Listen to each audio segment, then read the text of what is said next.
Welcome to how to make document in gallery. So in this video we are going to show you how to make document in gallery, but before start of this video I want you guys to like this video and subscribe to my YouTube channel. So basically, if someone has sent you a photo on WhatsApp in the form of documents like this, so how you can basically save them in your photos app.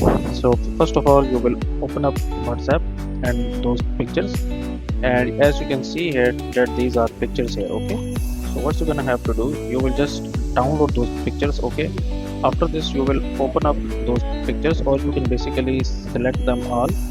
Okay, like this one. You can just open up those pictures, and then you will see this option here where it says share.